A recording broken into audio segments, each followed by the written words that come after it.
Once in a while, I see pigs being transported in trailers, and it appears that they're just packed in there with little room to move.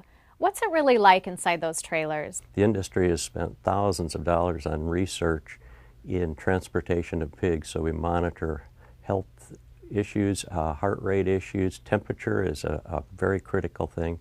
While we can't necessarily heat or cool all of them in the dead of winter or in the heat of summer, what we try to do is we try to help the pig be as comfortable as possible while they're being transported. And that includes things like bedding in the winter and closing up the sides to make sure that the cold air doesn't get to the pigs and cause them discomfort or cause a problem with transport.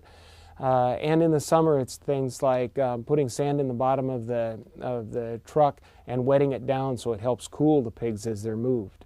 The amount of room that they have is another one that we've looked at very carefully, just like people riding in the back of a station wagon or in the back of an SUV and turning a corner. If you have too much room, you can go from one side to another.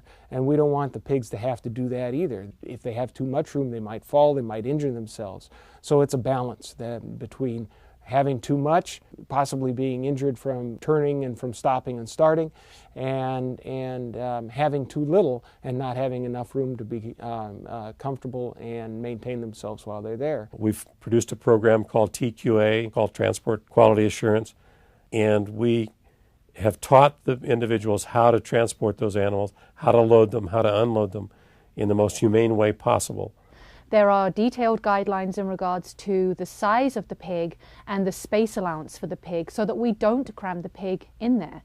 And in the TQA program, truckers go through a workshop and take an exam, and they need to be very familiar with the program and also implement the guidelines. Transportation to market is a very important issue for pork producers because the issue for pork producers is we can do everything that we can do on the farm to make sure our pigs are healthy and they're well taken care of. And that can all be negated if they're not taken care of as they're transported to market.